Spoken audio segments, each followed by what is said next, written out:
have Alizé lead us in the flag salute. So if we could stand for that.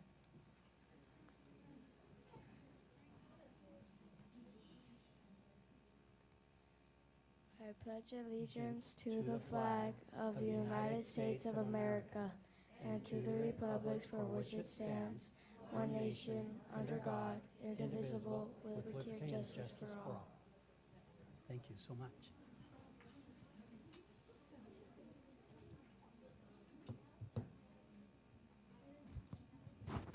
I want to thank you, everybody, for being here tonight. You don't know how exciting this is to have this room this full. First thing I need to start off with is approval of the agenda. I motion to approve tonight's agenda. Second. All in favor? Aye. Anybody, any opposed? So carried. Okay, do we have any public comment for tonight? No public comment, so then off to what we're here all about is the recognition. Right here. I'm going to invite the Math is Cool coaches from each school to come up because they know a whole lot more about it than I do. But math was definitely not considered cool when I was in school and when a lot of us were in school. And these kids do extra time. They go after school and work on their drills, and then they go to competitions, and they really do make it fun and make it cool. And so the coaches are going to give us a little bit more information about that. And it looks like we have some plaques or pictures too. Nope, those are something else. All right. I got excited. Sorry.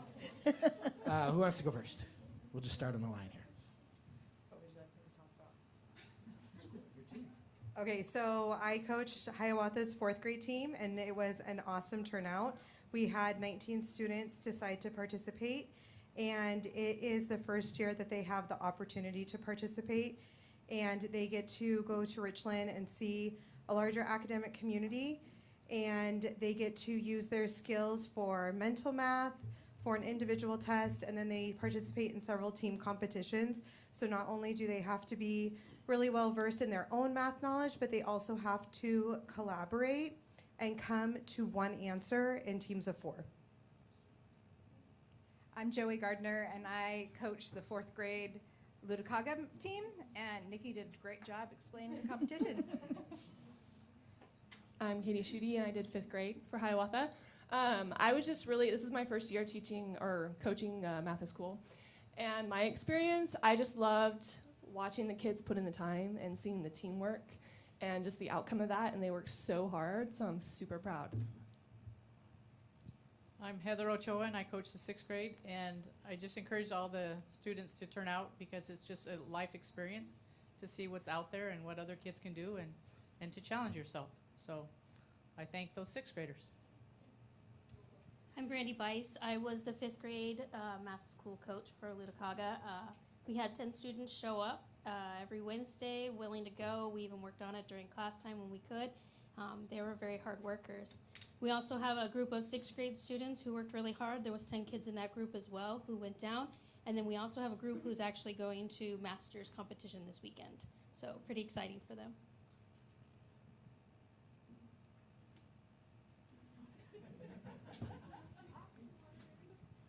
So I did offer the principals a chance to come and say some things, but you are the experts and the ones that spend time with the kids, so they wanted to give you the spotlight on that. But definitely congratulations to all of you kiddos for the time and effort you put in and for your accomplishment. And I think the board will probably have some things that they want to say. By the way, this is our board of directors. These are the people that are kind of in charge of things. They have my boss over here in the blue shirt, Dr. Pete Perez. He's their boss altogether. So he might think of that as a little bit of a shock, but if the board has comments or anything. Well, I went to 2 of them, 6th grade and 4th grade, and it was just awesome. What I like is anyone could join, and they did a great job. And not knowing that they were going to win something and be recognized was so exciting, and I am so proud of all of you, both schools, everyone. So thanks for all of you kids for taking the time to do this. It's such a great thing for your future. math is cool. I think it's really great to see all of you here with your parents. I know the hard work you guys put in after school. It's a commitment from your parents and from you to make sure that you're there, putting in that time. And I just want to do a special shout out to all the teachers that put in all that extra time during school and after school too, to prep and be there and everything. I just think it's fantastic to see you all here. It's great. It's great to see so many kids really take an interest in the math. How many of you are going to be ready to do it again next year? Great. We actually have Great. 3 groups going to the Masters. Yeah. The Masters, Yeah, that's wonderful. so that's wonderful. That's great. Just keep up the great work. You're representing your schools very good, very proudly. Thank you. I'm always impressed when kids are really good at math because that was my weakest subject in school.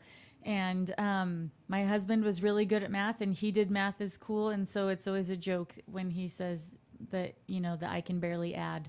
But he's not far off. I really struggled with math. And so I think you guys are exceptional that you're in math as cool and that you guys have excelled and done such an awesome job. I'm so proud of you. And also, I will always be a Hiawatha Thunderbird because that's where I went to school. Go Miss McDonald. She was my teacher.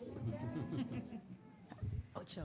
I'm a little Ochoa. jealous because I love math and I never got to be in math in school. So kudos to you guys. And it's also really nice to see some familiar faces out here. I spent some time in the summer with some of you and and it's really nice just to see some familiar faces here at the board meeting tonight. I just like to add one piece for the parents about my own experience as a parent with Math is Cool, and 2 kids who got to participate in the program. And one of the narratives around public education, not just in Othello, is that parents will show up for soccer games and basketball games, and they'll spend time and money traveling to baseball tournaments, but they don't really care about school. And I think this is really good evidence when we put together good programs, we support them, we coach them up in the same way that you do in athletics, that our kids will show up and do really well, and that our parents will show up and support it. So thank you to you for challenging that narrative and saying that our kids that live in this community can do things not only with their feet and their hands, but with their minds. And I think it's an excellent moment for all of us to celebrate their success and your investment in them. So thank you for that. Thank you.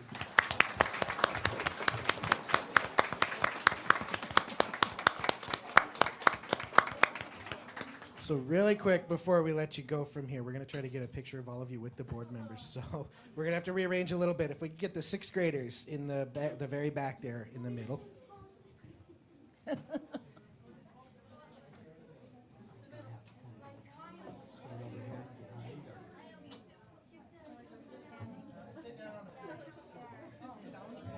We're going to have you all sit on the floor so we can see the board and fit you all in. 5th graders, come and sit up in front of the 6th graders.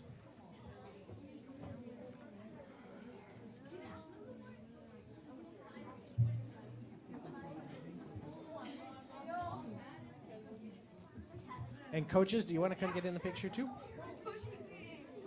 Coaches?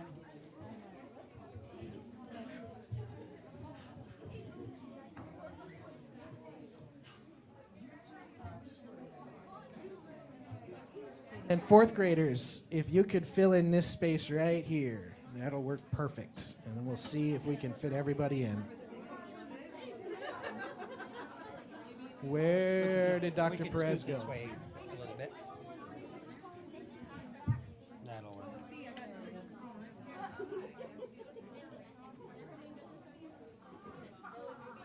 But if everybody in the front could sit down on the floor flat, please.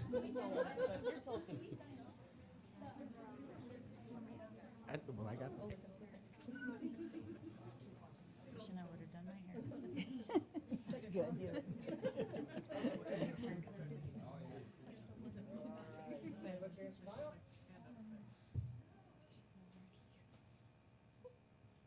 going to get out of the way and let all the parents do pictures.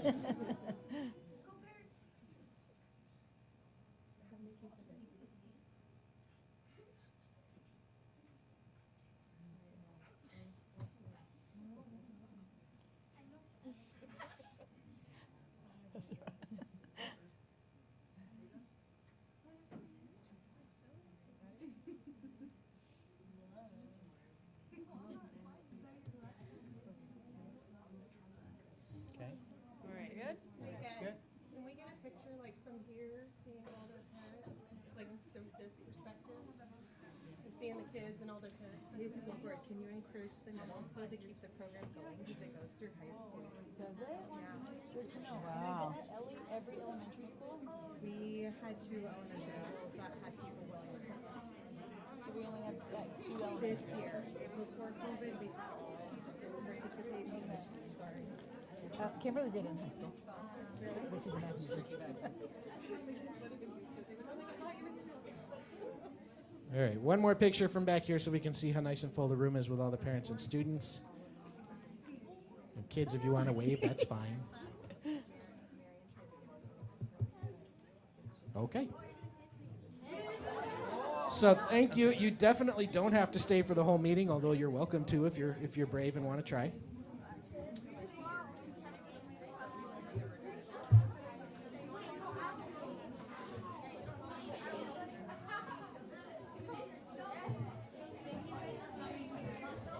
Bye. So there was even kids that, like the secretary Letty, her little boy doesn't strong and stuff, she said, but he got to go, he got recognized because he got to go to a different group that wasn't for really strong high announced. At the awards night, he got announced. It was so cool. Hey, I'm really glad you said that. I call you Miss McDonald. All the kids, tiny kids go, who is that? I know. It's ingrained in my brain. Me too. She was my math teacher. Was she Mrs. Ochoa when you were in school?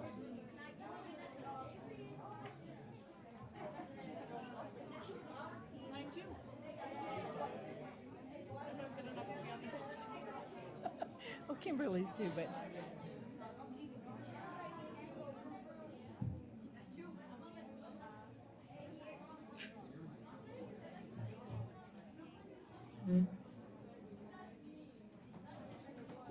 Kelly.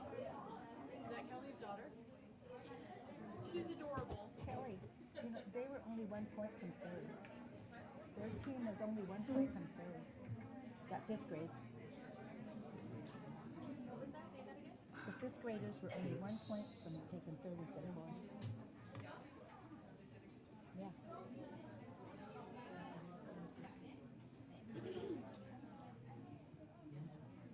It takes a lot of time to get this many people, doesn't it? Thank you again, everyone, for coming. That was so nice. Thank you, thank you.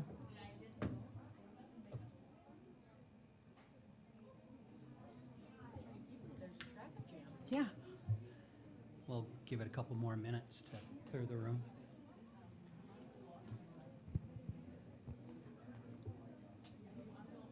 Nomás le queríamos avisar que no necesitan quedarse si no quieren, pero los agradecemos si ustedes se quieren quedar, ¿ok? Dang, I wish I spoke Spanish.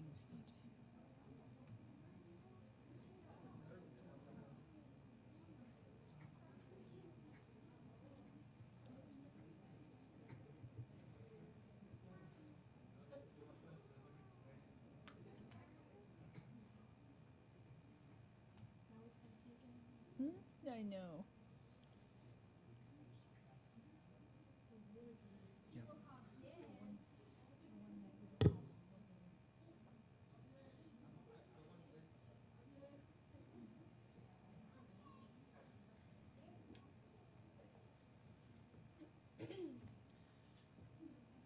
Okay. We'll go ahead and go on to board member discussion. Legislative report. The legislative last day was on Sunday. The last couple days of it was very busy. A lot of things got passed and signed on and are sitting on the governor's desk. I'm just going to go over a small list of many that were related to school items. I've kind of picked out some that were more related to the students. There was quite a few administrative ones that the district administration will be working off and how it affects them too. First one, Senate Bill 5045, eliminating college and the high school fees. So all fees that were in the past will be eliminated for that. 5175. This is a new one that's going to be related to administration, but it's a contract between school boards and principals, changing it from a 1-year to a 3-year. Those are on the governor's desk. I didn't quite get that. It's changing the contracts between school principals from a 1-year contract to a 3-year contract.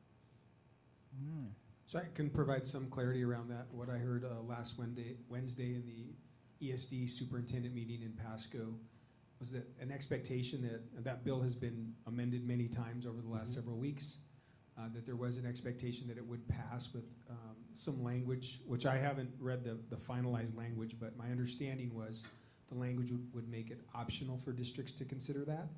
And so I think superintendents are going to have to get together and think about what are the impacts. Is it by individual? I mean, there are some models across the country. Certainly our neighbors to the south in Oregon have a system like this in place already. But it's, like Ken just said, it's right off the press, and it'll take some time for us to work through. But that is one of the pieces that did make it through. Ken, on the paying from the taking classes, or high school, college classes, is that the fee that they usually charge them to get the credits, or is that My understanding, it's the fees that they for the usually get to the credits? credits. Because a lot of kids don't take the test because it's the fees. Wow, that's cool. 1238, providing free school meals for all. That is on the governor's desk now. 5243, concerning high school and beyond planning, which my understanding is that starting in the 23-24 school year, it will start with 7th grade, I believe. And there's a couple of things that will add to that will help the graduation requirements. House Bill 1308, this was concerning high school graduation pathways, and it's opening up more options for acquiring a diploma. It's opening up more pathways, so that could be done. House Bill 1436, special ed funding. They did raise the cap from 13.5% to 15%. I know WASDA's stance was to try to remove that cap completely, but it was a move forward anyway. And I think we as a district were setting, I think Pete, you told me right around 13% or 12.8.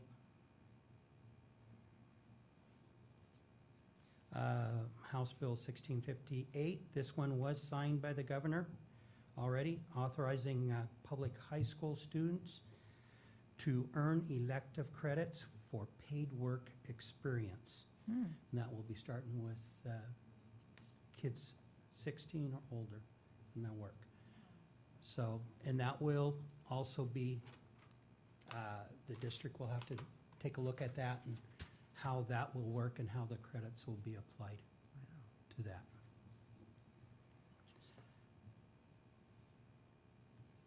Another one was 5257. I believe we were meeting this one already, but it's ensuring elementary school students receive sufficient daily recess. It's a minimum of 30 minutes a day now for that. So I believe we were there already with that. The next one, and at our preschool site visit, you might have Jen kind of give us a little bit of a report on how this one will affect us. It's 1550, and that's establishing the transition to kindergarten program, and then it eliminates the transitional kindergarten program. And it will affect some of the kids that enter our program that are ready for kindergarten. I think it'll have an effect on some of those kids. So And- like, it will get rid of our TK program? There was some fear of that when the bill was first introduced several weeks ago. We actually have a strong advocate in, particularly in southeastern Washington, Dr. Wade Smith, who's the superintendent in Walla Walla. He spends quite a bit of time communicating and in Olympia talking about this TK issue. So when we first heard about it, Jennifer and Amy and I, Jennifer's been on many of the webinars and calls across the state to kind of, we were fearful it was going to go away. That's not where they ended up. Okay. Certainly an example of good communication and understanding what the impact might be on students and on schools who had programs that were demonstrating effectiveness like ours. So lots of nervousness around this over the last few weeks. What I understand is that it actually landed in a pretty good spot to allow us to maintain, but we're going to go back and look at the numbers, and then we could provide an update around that, maybe when we do visit the site and Jennifer comes in. But what we thought it could be and what it ended up being, night and day, and so we feel okay about it. Oh, good. Great. Good. I thought that they were trying to make it be like for all schools, TK, but that must not been what it, I must have read it wrong. I think that was some of the fear of Okay. folks who brought the legislation forward, who were saying, hey, school districts don't just get to decide to be PK-12. That's for us to decide. And so it was a little bit of a power struggle between legislators and school districts. And what school districts were coming at it and saying, wait, we're doing really good work for lots of kids and getting good outcomes, and we're not abusing the funding. There was also some lobbying, my understanding, from private daycare providers who might have had a daycare running with a bunch of 4-year-olds who all of a sudden got pulled to a free Right. pre-K experience because they qualified for the program in that community. Sure. So as you know, the legislators aren't just there to talk about education. Yeah. Other lobbyists are in their ear. And again, it had a bunch of energy and emotion on both sides, but it sounds like they landed in a really good spot. Good. And if you're interested in seeing some of the more bills, it is all available on the WASDA webpage through the legislative reports. It has a list of all the different bills that have made it past. Okay. Next thing is school board retreat. We got a draft agenda there. Do we have a location yet? We don't have a location. We wanted to make sure that we firmed up the activities. I know that in the past we've used this building. We've used ORTC. We partnered with CBHA and used their facility. So we're certainly. We also, I think, used the Lighthouse at one point. So if you want to let us try and find a location in one of those 3-4 spots, or if you have a preference, we can certainly reach out and push for that. Any preference from the board? I don't have any No preference. Okay, we'll reach out and see what makes sense for us, a space where we can have a good interaction. Okay. And like I say, take a look at the agenda if you got any other suggestions for us to be on it. I had a quick question. So for the superintendent evaluation, Ken, I noticed your name is next to that. You'll run that for us? Okay.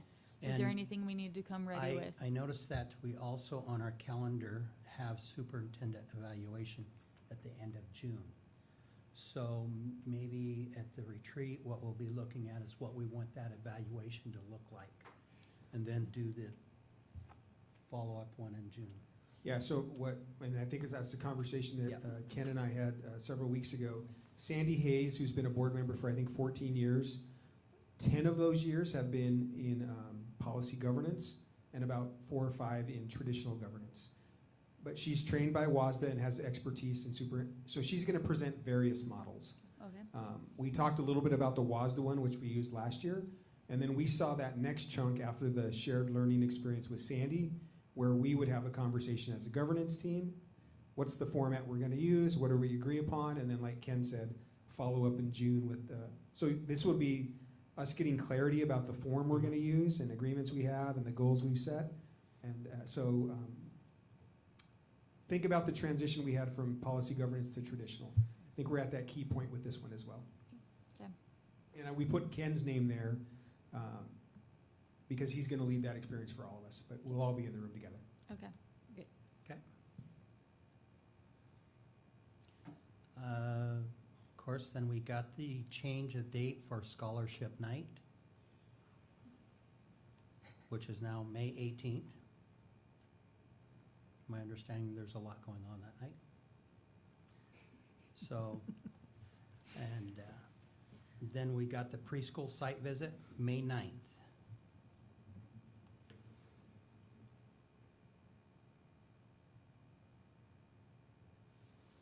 Okay, is there any other comment for board member discussion or? Can we talk a little bit about MMS promotion? That's June 12th. June 12th.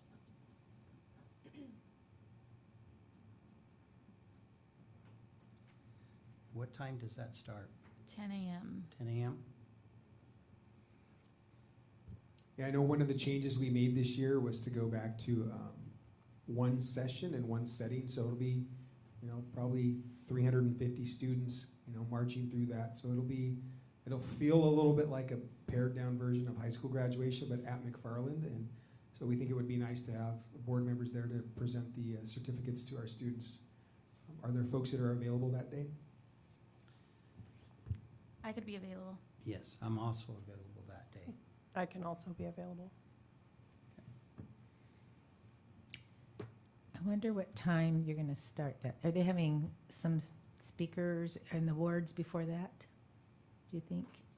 I imagine there'll be a short program, but I don't think it would be much more than 20 or 30 minutes before they jump into handing out the certificates. Okay. I'll come over from the kindergarten Wajitas program and see where I can be. Yeah. So we'll confirm with Principal Gonzalez about the setup and the structure and how you all might support. Yeah. At least, There. and then also a moment for him to recognize your attendance for the families that attend as well. Okay.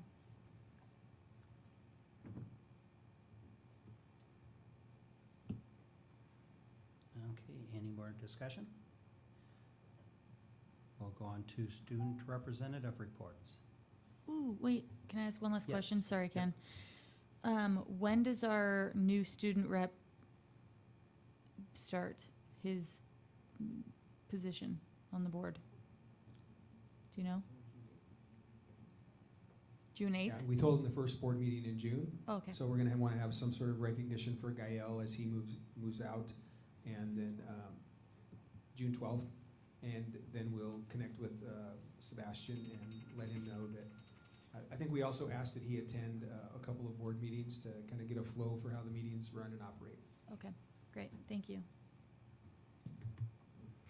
And our preschool site visit is at 7:30, is that correct? 7:30 a.m.? Yes. I thought at one point I had seen it was 8:15, so I just want to make sure that I'm there at the right time.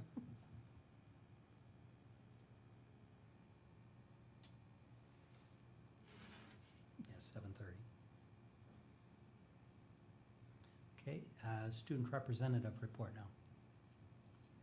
Okay.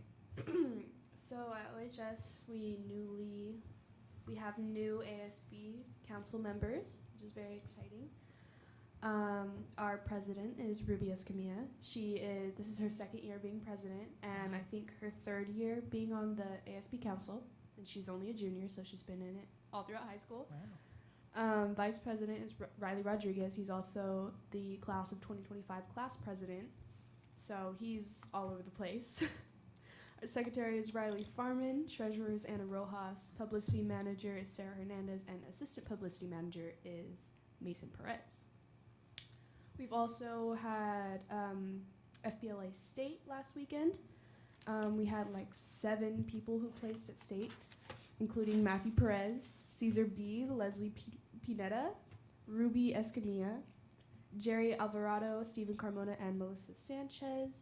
And I just think that it's really awesome that we've had a lot of state placers this year. So, yeah, it was pretty good.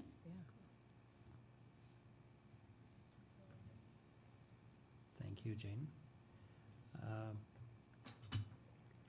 Required approvals. Do I have a motion for the required approvals? I'll motion. I'll second. All in favor? Aye. Opposed? So carried. Accounts payable warrants 2. I motion to approve accounts payable warrants 2. I second. All in favor? Aye. And I will be abstaining from that. So carried. Superintendent informational items. Pete? Yes, certainly have been talking over the last several months about strategic planning, and excited tonight to bring the launch of that from the board perspective, but also let you know what the path is moving forward. And I want to share it, I think, if we can bring Dr. Campbell up on Zoom as I introduce her. I want to share it from a similar perspective that I share information with you about people, systems, and excellence. And so I want to start with the people part first and tell you a little bit about Dr. Campbell. So Dr. Campbell is a nationally recognized superintendent, leadership coach, and mentor, and she left public ed, in a sense, to start a company focused on this kind of work, leadership development and strategic planning. And she does this work across the country, but she happens to be a former superintendent in the state of Washington, widely recognized across our state as an expert in this kind of work. So thinking about who are the best people, Dr. Campbell's one of them. Nearly 30 years in public ed and now leading this work across the state. So really excited about that. When I talk about systems, you should be aware that WASA has partnered with Dr. Campbell in providing these kinds of services and opportunities for districts to consider based on her framework that you're going to learn about over the next several months. And her strategic planning process, what's really unique about it is how much student voice is included, her expectations around broad stakeholder engagement, and then us developing a theory of action. If we do these things, we're going to get these outcomes for kids, and it's all based on best practice. And this is the kind of work we've been talking about in Othello for a number of years. So how do we bring all that together in a plan that makes sense for our community? And the last piece I'll say before I turn it over to Dr. Campbell is this idea around excellence. And we're going to get an excellent strategic plan if it's student-centered, which in my conversations with her, I know she demands. If there's broad-based stakeholder input, if we get enough people at the table to buy into what we put together, it's going to actually provide measurable and actionable activities for us to engage in so we get the outcomes we want from kids. And then ultimately, it's just not a box that we tick and say we have a strategic plan. How is this going to drive the work we've been doing? And what we felt post-COVID was a bit of a pause in our system. How do we bring down the temperature with our teacher association? How do we bring down the temperature with the community? Well, now it's time to get going. And some of these conversations are going to raise the temperature a little bit.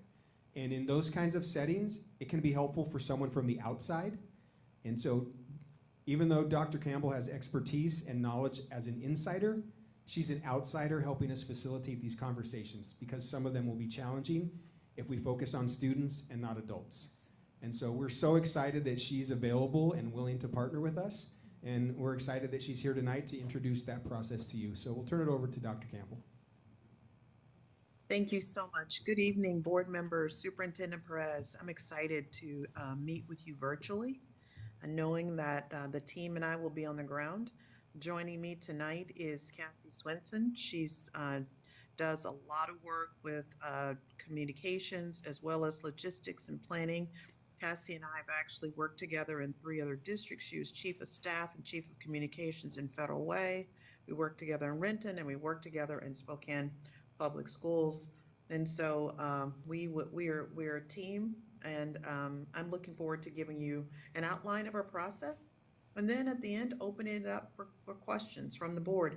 One of the things that you'll hear, and Superintendent Perez just dialed in so tightly on all the things that you're going to hear me say, is that student voice, student-centeredness, really is what the plan is about. But also, we believe in co-construction. So there will be lots of opportunities for a broad stakeholder voice from staff, families, as well as the board having those strategic participation points. So let me share screens with you and give you an overview of our process. Thumbs up if you can see my screen. Okay, so 5 big goals for tonight. The first is to outline the research that informs our approach to strategic planning. So our process is informed by research. I have to tell you too, as a former superintendent, there was often frustration with strategic plans that sat on a shelf and didn't actually drive school improvement. The way we write plans is written so when principals see them, they drive what happens in the classroom, on the buses, with our children. I want to provide an overview of strategies to align district and school improvement so that you get continuous improvement. I want to illustrate how strategies for equity, gap closing, and belonging are embedded throughout the plan. I want to provide an overview of the process that we use. And then I want to, and in that process, I will outline opportunities where the board has a role and participates. And then I want to answer any questions that you have. So Superintendent Perez has done a pretty thorough job of describing a little bit about me. We also have Kylie Campbell, who's the Director of Operation. There's Cassie Swenson. And I also have district office leaders who will work and consult on different parts. So consultants, and my only condition is that they're currently in the field in school districts. We do strategic planning, cabinet coherence, leadership coaching, and keynote addresses. A little bit about me: I've been a classroom teacher, a math staff developer, I've been a principal, chief academic officer. I spent a year working for the University of Washington's cells specifically focused on central office transformation, assistant superintendent of teaching and learning in Renton, superintendent in Federal Way. And during that time, our board was Large Board of the Year. I was recognized as one of the 25 most influential leaders in the area. And a lot of that had to do with the fact that we were the most diverse district in the state, but we had some of the highest college going rates, more students graduating, and we closed gaps for our students of color and increased graduation rates for everybody. 77% of our students left our system taking at least one advanced placement course. And we did that because we rallied around our strategic plan, the plan that our community, our staff focused in on. And currently now I have my own company, the Scholar First. Here are some examples of some of the districts that we're currently working in.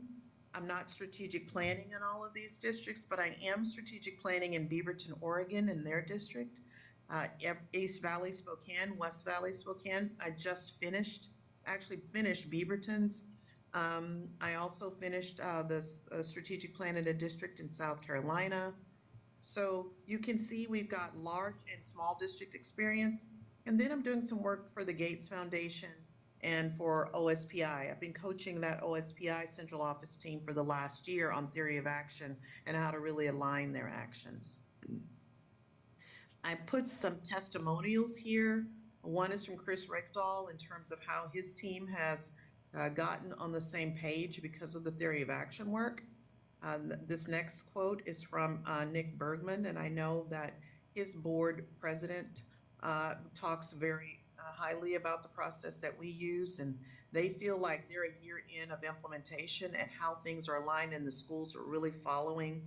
And we've got a lot of buy-in because of the process that we engage in.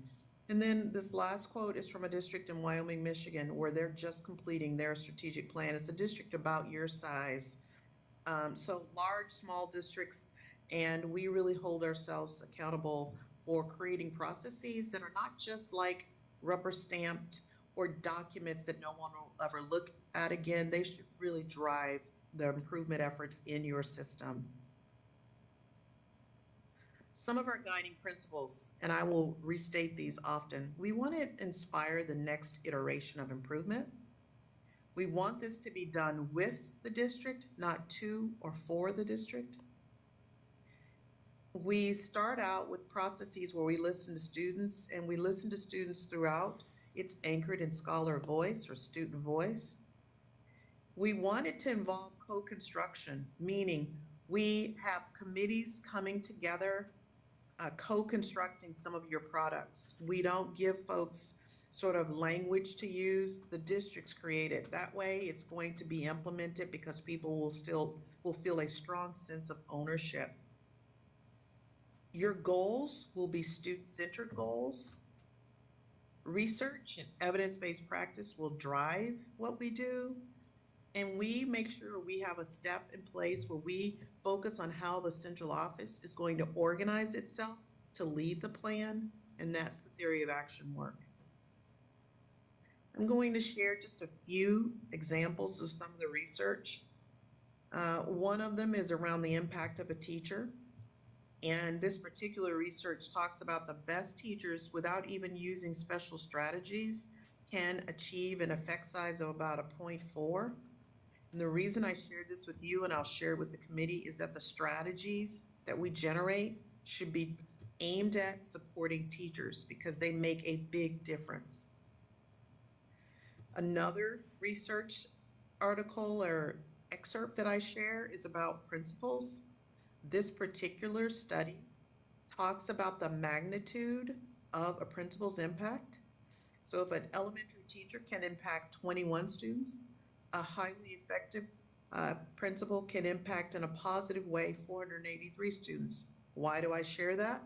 In our strategies, we have to utilize things that provide principals professional development and the support and the tools they need to execute the strategic plan, and more importantly, the school improvement plan that will be aligned to it. One of the most important research articles that I share is the Battelle research, and it talks about high-performing districts. They looked at all these districts all over the country, and they found that districts that identify 5 or fewer initiatives were much more effective, and that the schools should have no more than 3 or fewer big goals, big initiatives. And so the strategic plan design is set up so you have buckets, but not a whole lot of them, and they're all aligned to the student, sort of the student-centered vision that we start out with. And when you have limited numbers of initiatives, you can then be much more effective and skilled in defining what success looks like. This particular bullet, number 3, is often overlooked. And we work on this once the plan is sort of drafted and approved. We come away with strategies to do that 3rd bullet. And then there's this research from the University of Chicago, and they looked at all of these schools, and they found that schools and district organizations drive improvement. Individual initiatives are unlikely to work in isolation. I heard Superintendent Perez stress systems. That's what I'll be talking and working and coaching the team on, is identifying strategies that they implement systemically. This research puts a premium on organizational structures and systems that work together, not in isolation. And then this 3rd bullet is probably one of the most powerful parts. They looked at these schools and they all had these 5 things in common: effective leaders, collaborative teachers, involved families, supportive environments, and ambitious instruction. This overarching look-fors or indicators should be things that we filter for as we get to the strategy part of the work of the strategic plan. And when school district offices get aligned through this theory of action process, they can have a tremendous impact. Marzano and District Leadership That Works says it's about a 0.25 effect size on student learning. So when the central office, district office leaders are working in collaboration and calibration and communicating strongly, the schools can feel that effect pretty quickly in positive ways. There are 4 things that Marzano said that districts that are doing this, what they will do. He says they will establish collaborative goal setting by including all stakeholders. And you'll see when I share our process how we involve multiple stakeholders. But once you do that, there has to be some things that you agree are non-negotiable. I'll give you an example. in Federal Way, one of our non-negotiable goals was that we would all use standards-based grading and reporting. That was in our system. In Quincy, one of their non-negotiable goals was around PBIS structures. Each district will determine that, but once you get large groups of people to come together, you then have agreement on what those non-negotiable goals are. The other component of this is that you must ensure board alignment with and support of those goals, and then you have to resource the goals. That's why it's critical to co-construct and do it with, not for or to. This particular framework identifies the process that I use, and we start out with the vision of the student experience. This committee will determine in a very succinct way, what do we want the student experience to be in Othello? Whatever that experience is, that will drive our metrics. And then we'll do this theory of action, which will drive our strategies.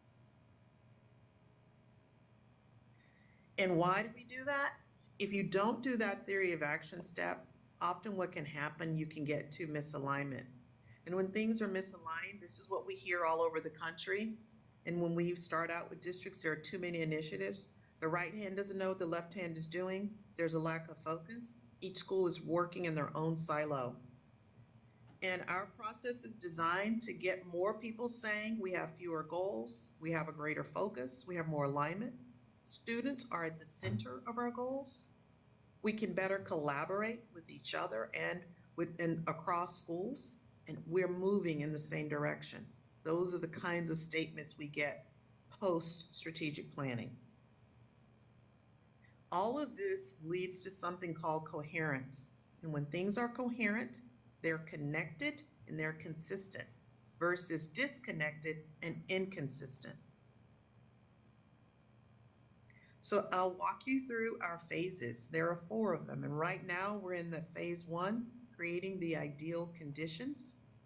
The next phase, phase 2, will be visioning and structural alignment for the future. Phase 3 is this sort of co-constructing all the major parts of the plan. And phase 4 is refinement, alignment, and branding.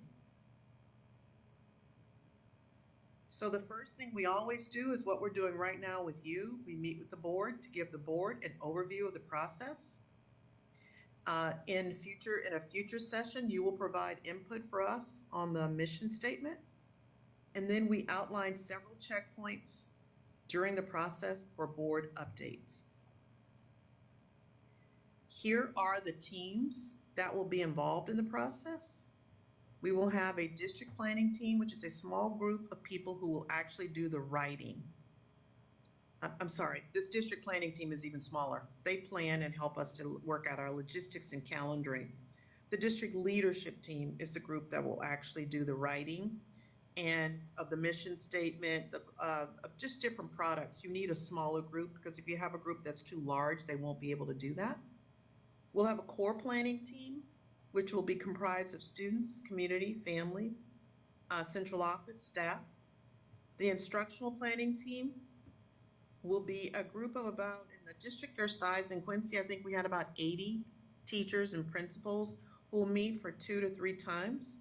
And during those times, they actually will flesh out your strategies. We'll start out with student panels to help us to establish the vision. We'll ask students questions. We'll craft the vision of the student experience. We take it back, they give us feedback, and we'll give the board updates at strategic points along the way.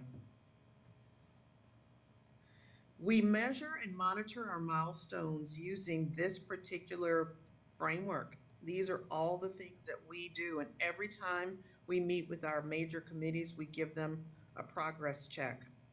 If it's got an in progress sign, we know we're right where we need to be. And sometime around March or April, most of this will be complete. But these are the major deliverables. Theory of action, a mission statement. We'll be on the ground in person to do listening and learning. Framing and naming goal areas. We'll draft those outcomes. We'll be on the ground for strategy work with your team. There will be foundations, which will be framed by your listening and learning data. as well as the board and superintendent voice. And then we work to align your processes. We also will do a promise statement or tagline that will describe in a short phrase what you want to, that's sort of like the elevator phrase that describes what the strategic plan encompasses. So let me show you what we mean when we say the vision of the student experience. This is really a statement that describes what you want the student experience to be. All too often we start these processes and we don't start with the end in mind. I'm going to give you some samples from several districts. This is from a district in Michigan. Their vision has these statements. This is what they say they want every student to feel in their district. They want them to say, I know we all belong and are valued. I'm motivated to learn and achieve new and challenging ideas. I see myself and others in my learning. I'm cared for, supported, and heard. I'm empowered to influence my community. This is what they want the students to experience in their schools. And we work backwards from that vision to come up with strategies to ensure this happens. The bottom statement is the overarching summary statement that encapsulates this. Here's another district. Their vision of the student experience: I belong, I know what I'm learning and why I'm learning it. I see the contributions and perspectives of many cultures in my learning. I'm learning challenging things and mastering standards. I have a voice in my classroom and my school. And then there's their short summary vision statement below. Here is Ferndale School District. They have 3 statements. I am a learner, I am seen and loved, I matter, and so does everyone else. Underneath it are the things that they're going to look for every day that would tell them they're getting close to that vision. And this is another district in Illinois. Basically, we break the vision up into an academic component, a belonging and identity component, and a social emotional learning component. And that's what you see in this column, but their vision is I belong. This district is personalizing these posters for every school. I belong at Cascade Elementary. I belong at Evergreen Elementary. That's what they're doing. I know what I'm learning and why I'm learning it. I work hard, I will not give up, and I'm succeeding. We are supported. I believe, and East Aurora believes in me. This is their student experience vision that they have framed. The other component of your strategic plan will be your core values. This is from Evergreen School District in Washington State. So they had started a strategic plan. They wanted me to come in and help them to sort of do a course correction. We just finished. This is their core value statement. And these are things, every district is different, but this is what they framed up. Give you some sense of this. Your core values typically are on your postings or on your website. They're on just all throughout to signal the values of the district. This is the mission statement of a district in Michigan, Wyoming Public Schools. This is their mission statement. The board typically gives us words or phrases for us to seed the mission statement. Just a sample. There's lots of samples that I will share, but each district has their own context and their own area of interest and focus. And then you've got a vision, and I tell folks a vision without a strategy is just a hallucination. You have to have a real clear plan with strategies, metrics, and outcomes. And Superintendent Perez talked about this theory of action. There's a researcher out there called, her name is Isabel Stevenson. And what Isabel Stevenson says is that you have to have these 6 things in place when you strategic plan, but one of them is this through line from the central office or school leadership to what students will experience in classrooms. It must be articulated. And that really is what the theory of action is. So I want to show you, I know the writing is small, so I'm not expecting you to read it all. But basically in this right-hand column right here is that vision of the student experience. We literally take each component and we work backwards, back to the central office. That's the through line, that article, Isabel Stevenson, that research, which she's sharing. And we do that for each component. Once we do this, when we do our strategies and goal setting, we know that we're going to ensure that we have that alignment. So this will be done with the administrative team once that vision is fleshed out. Here's another district's theory of action, starting with the student and working backwards. Listening and learning. We're scheduled to be in your district on November 6th. And we ask questions, and once we are done with those questions, we have a survey that goes out the next day. And from all of that data, we get themes. We create a report of those themes, and the themes will help us with our strategy selection, and they'll also help us with something called foundations. And I'll explain that in a minute. I want to share with you sample goal areas. So here are the 4 goal areas that your strategic plan will utilize. They're all student-centered. What will be different is every district names them the unique name, but I will explain where they come from. The first one is around social emotional learning and belonging and identity. This district calls this a culture of safety and belonging. Some districts will call this the whole child. Each district determines that. The other 3 are academic goals. The goal 2 is really early learning. This district calls it Foundations for Success, pre-K through 3. And Mastery of Standards is goal 3. And goal 4 is post-diploma ready. Some districts will call goal 4 future ready. Some will call it college and career ready. But these are the names these districts and these teacher leaders have decided on for this particular goal areas. What we also do, we know there are more parts to the district. This district has these 4 foundations. And remember I said the listening and learning will influence your foundations. The foundations are those bigger things that the district or the central office will focus on. And these 4 areas are dynamic and coherent teaching and learning systems and structures, authentic and culturally responsive family engagement, human capital, and operational effectiveness. When we did Quincy's, one of their foundations was around communication. When they did listening and learning, they heard from their community that that was one area they needed to improve upon. So Dr. Bergman and the board decided that they wanted that as one of theirs.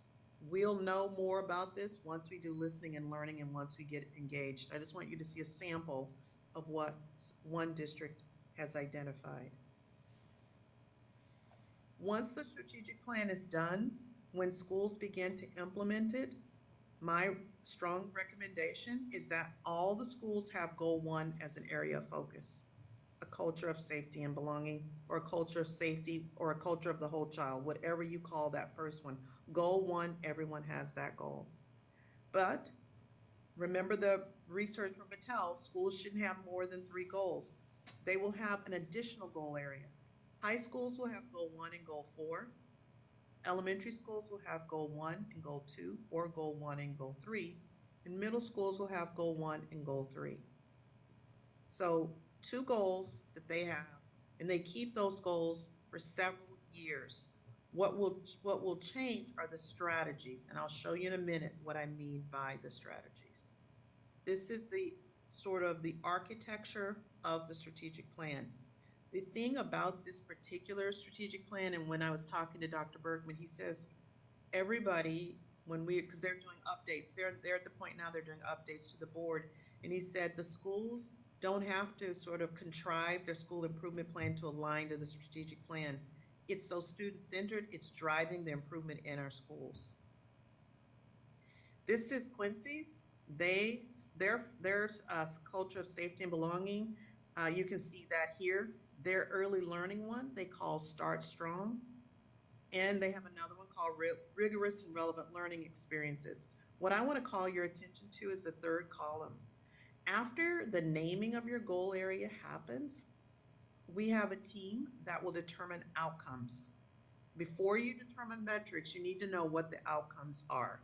And so, for example, for Quincy, their outcomes on a culture of safety and belonging, they have 3 outcomes. They want all students to feel physically and emotionally safe. They want students to feel confident in their social and emotional skills to collaborate with others. And they want students to feel culturally accepted, included, and celebrated. When they did their listening and learning with their students, we probably listened to almost 90 students at different points all throughout the process. Many of them talked about not feeling culturally accepted. So that was one of the outcomes that the team and Quincy decided that they wanted. So once you have the outcomes, then you determine how you're going to measure them. So that's the next step after we do the goal areas. And then the metrics are last. Once that is done, we then bring together a team. In your district your size, I want to say, the district of 3,000 in Michigan had about 80 teachers that came, 80 teachers and principals who met after school. This is a picture of the Beaverton staff. This is just one room for one goal area. So they had 130 teachers. And they came, they looked at the theory of action, they looked at the listening and learning data, and they looked at research. They then crafted up strategies for each goal area. You can see them sort of coming to some consensus about that. This is the document. So for each goal area, the teams come together and they identify 10 to 15 strategies that they think are going to be important to achieving this goal and the outcomes in the goal. And on the right-hand side, what they do, they categorize the strategies using a method. So the things that they're still doing well, they call sustaining. The things that they're doing in spots but they want to improve upon, they call them implementing.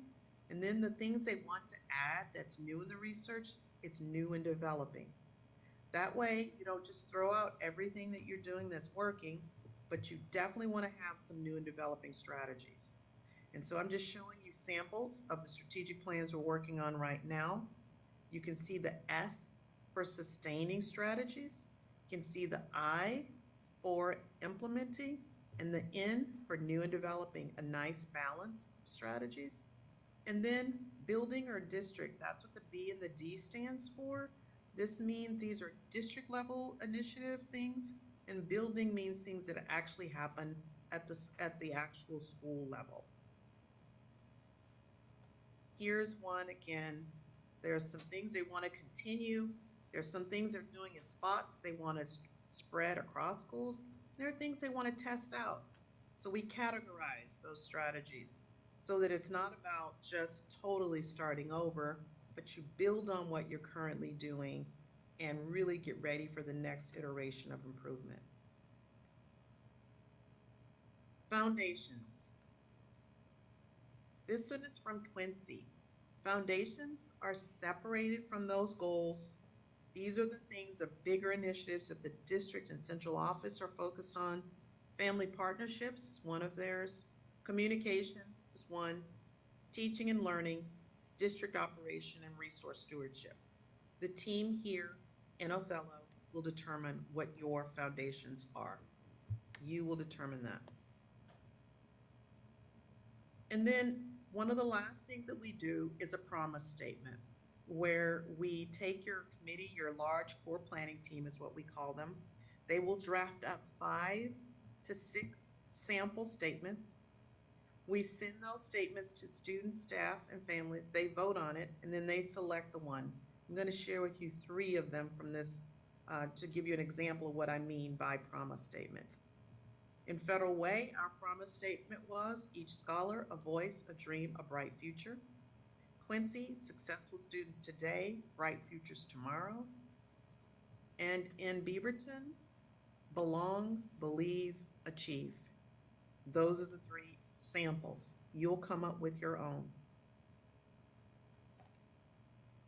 In your strategic plan, we will do an infographic that shows the number of participants. On the left is Quincy's strategic plan. You can see they have by the numbers, and they broke it out so you can see the number of participants. And they were well into the almost 2,000 touches. Beaverton, almost 8,000 touches. And so we'll put something together for you like that. but we designed the process so there are a lot of touches from your stakeholder groups. And when we are done, you get two versions. You get an abbreviated version that looks like this. It'll have your core beliefs, the mission statement, it'll have your vision of the student experience, it will have the goal areas, the outcomes, the metrics, your foundations will be in it, and the by the numbers, the infographic. That's one. That's the short version. That's the one that's glossy that you'll have on your website. But then remember, we had all those people coming together to work on the strategies, and that the strategy work is going to be important for the school leaders to work on when they're doing school improvement. And let me show you that document. It's exactly like the short version. The only difference is this. We take the actual strategies, goal 1, strategies, and so the schools have a menu of options to select as they're working on school improvement. Goal 2, their strategies, goal 3. So this is the internal document that you get as well. Back to the PowerPoint.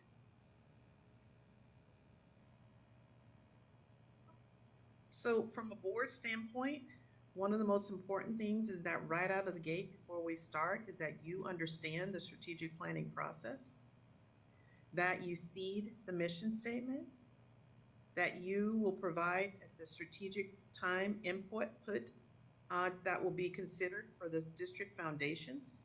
You approve the plan, monitoring progress in achieving the goals, and you champion and support the plan for the next 5-6 years that it takes to work your way through the full implementation.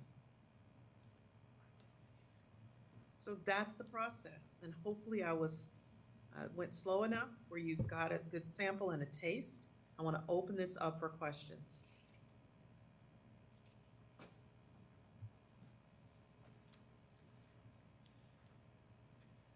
Is there any questions from the board? I had a question. When you, Lindsay Prowse, here, that's my name. Just wasn't sure if you wanted us to introduce ourselves while we were talking to you, but when you say on the ground, does that mean you'll be here in person for each of those different things? Yes. Okay. Just wanted to double check on that. Yes, I will.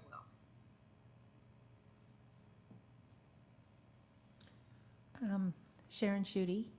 My question is student input. So is there like do we pick them? I mean, do they try out to be in this team or? So the first round, what'll happen, the principals at every school will convene a panel to ask responses to a set of questions that we will pose. Okay. So that's the first wave. Then we survey students. So once that information comes back in terms of the vision, we then, when we do listening and learning on the ground, we'll have another panel of students that day. Okay. And we rely on principals and leaders across the district to give us a diverse set of students who are all along the continuum of success in school, students who are all along the continuum of language, students who are all along the continuum of race, class, gender, you name it. Okay. And so we've seen schools do a pretty good job of convening diverse student groups. We also have multiple surveys, and we survey students at least twice, I should say, on different products, and we survey students. Also, students will be on your core planning team. Oh, okay.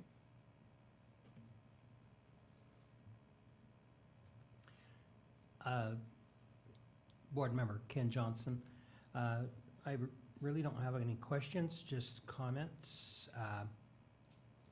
I really like what we're doing right now. This is going to be exciting work. I see 5 to 6 years to implement. You started off with, when you started it right off with scholar voices, student goals, aimed at supporting teachers. I think that's something that we're all looking at and excited to bring this together. Sometimes in the past, it's felt like we've got 4 elementary schools, and it seems like we've had 4 different little districts out there. But this is, I think, while they still maintain their separate identities, we're all going to have the same plan for all those elementary schools and beyond that in the junior high and the high school level. So all the expectations, all the goals will be in the same values, and that I really appreciate that. I think for me, the comment is more towards Pete. Just saying, I believe we had a conversation not so long ago about how, some schools feel like they're working on something different every single year. Like it's just not consistent, right? So it's really neat to know that they're going to have an official plan. They're going to have something to look at to just continue on the straight path. And 6 to 7 years, that's a long time, but if they're committed to it, it's going to work out. And then I also liked how in your presentation, there was a comment from a different school district that said that the teachers felt like they can finally collaborate with other schools and they could all be on the same page. And I really think that that's what our district needs. So that's exciting that that's the direction that we're heading with this strategic planning. I did want to provide a couple of comments if I could, Ken, and while Dr. Campbell's still on, because I want to make sure that she hears them. It's very challenging to describe complex work that's going to happen over 12 months. So I appreciate her synthesizing that and sharing with you. And some of us in the room have heard it multiple times, but I know it can feel like a lot. But I wanted to address 3 points in particular that I hope connect what we've been saying for a couple of years to what you heard tonight. One is what Dr. Campbell shared and what we have shared, that school-based factors, the teachers and the principals matter the most. And I heard that pretty clearly from her, that their work every day with students and the effect size research that she cited, we've been talking about that for a number of years. So we're doing that kind of work. How do we make it more aligned and more coherent? I also heard her talk about theory of action, and she shared a graphic that had like the 4 quadrants, the 4 boxes. If you think about that visual with the conceptual framework I've shared with you about student learning, district office, principal learning, and teacher learning, that's sort of a theory of action. That if we do these things, we're going to get these outcomes, and we need feedback about it. The strategic plan that we're talking about will get that thing spinning. That sits outside of the framework I've shared with you, but what she described of a theory of action, that's why it feels a little bit like we're on pause. And so that's why it's so important that we get this right, so that thing will start to spin for a number of years as we continue to address and make sure that it's spinning the right way. So I appreciated that. And then the last part about coherence and alignment, which you just touched on, Thalia, she had a visual with the 2 targets. One of them with the arrows hitting the target, and people are saying this is why we're doing it. And then the other one where the arrows were all over the place. Do you remember the visual that we've looked at a few times? And I don't think Director Camp has seen it, but the schoolhouse that's tilted with all the arrows going everywhere, exactly what we've been talking about for a number of years. And so, again, really strong connections to work we've started and talked about, and ways that we need to try and connect with what she's sharing as an outside expert. So, again, really appreciate her sharing what is a complicated and challenging process, but it's exactly what we should be doing right at this moment. And I appreciate you all engaging in it with the system and allowing us to pursue this work with Dr. Campbell and the folks at Scholar First. Well, like I say, I'm excited to start this work and to work along with you also, Dr. Campbell, so we can get this process going. Thank you. We will do it. Thank you, Dr. Campbell. We appreciate you being here tonight and sharing the information. I think Marisa will be reaching out to you for some of the logistics and maybe access to the PowerPoint slides, and we look forward to seeing you soon. Okay. Thank you, Superintendent Perez. Board members, thank you so much for your commitment, your great questions and feedback. Yes, thank you for your time tonight, too. Okay. do you have any more tonight for superintendent informational items? Okay. We'll go on to policy review.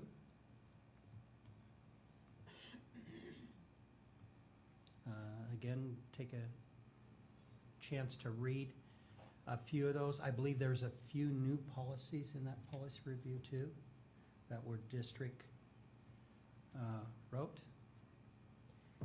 Marisa, could you pull up the policy 4218? Well, I guess it's a procedure because it's a P, 4218P, just in case anybody's not in there.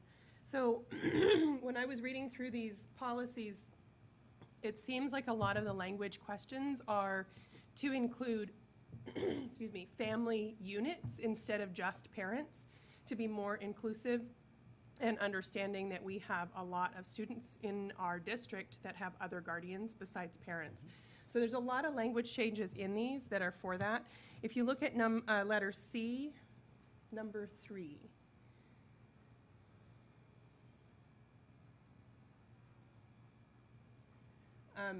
This bullet point right here says student families there, but then it says language spoken by student parents. So I think that may need just a little bit of a modification to be in line with how we're writing the rest of that language to be inclusive.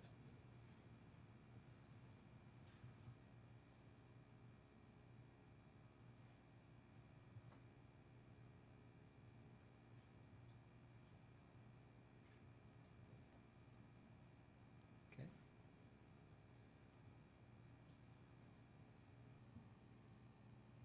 Saying this is the first reading for many of them, or all of them, put it that. And again, if you got a chance to review them further before we have our second reading on 'em. Any comments from you, Pete, on the policies? Okay. Next, we'll go up to upcoming events. Next board meeting, April 24th. Oh, that's today. It's on, sorry, May 8th. Regular board meeting. May 9th is the preschool site visit. May 11th is our school board retreat. It's on a Thursday. May 18th, scholarship night. And then May 22nd, again for our board meeting. Ken, if I could just provide a comment about the week of May 8th, that's also Teacher Appreciation Week. And if you'll recall, last year, we went to each of the sites and provided a breakfast or a lunch, and we cooked it for staff, and it was right after the contract settlement, and I think it was just a good vibe across the system. We're going to be doing that again.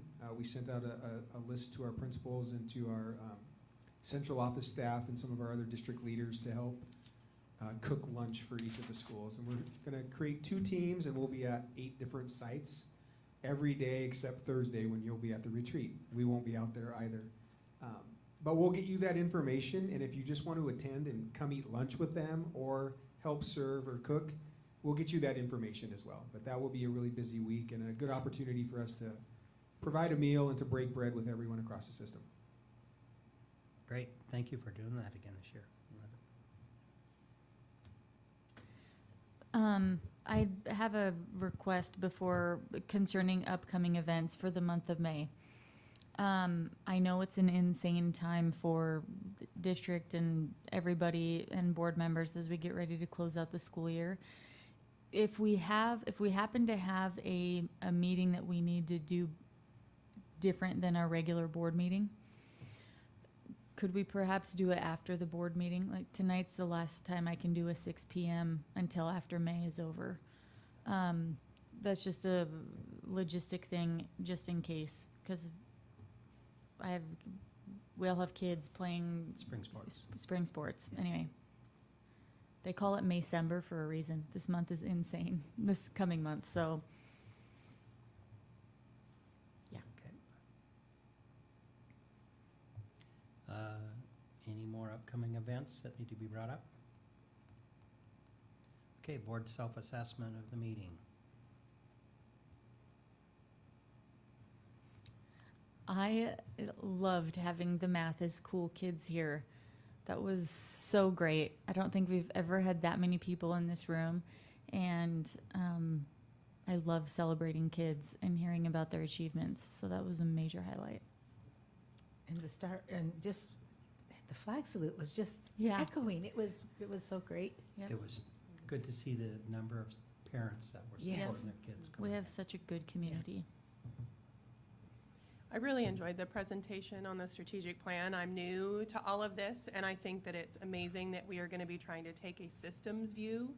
I have kids in 2 different schools, and things are very different on the different campuses with the way that they operate and the way they do things. And both my children are doing very well within the system that they're in, so that's not a criticism at all of how the schools are doing things. But I do think when you take that 1,000-foot view to try and look system as a whole, things just get that much more optimized for the whole system instead of maximizing one specific area. Mm-hmm. Agreed. I think we got a lot accomplished in the time. Yeah. Good. You did a good job on the agenda.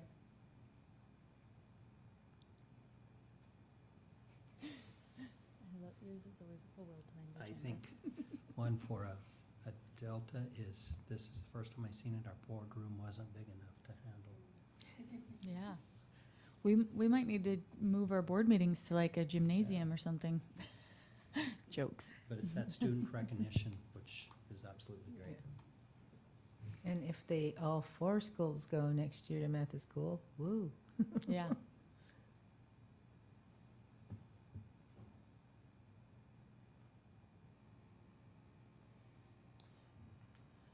Any more for tonight? This is a side note from this isn't a Delta or a Plus, but going off what Kelly said about the picture with the arrows in the school that we've talked about before, tonight's a good example of 2 schools having a really great program that's good for kids and 2 schools that don't have it in our same district. And that feels a little bit like arrows pointing all over the place, when that's such a great program and what's good for kids. So we should be doing that for all kids.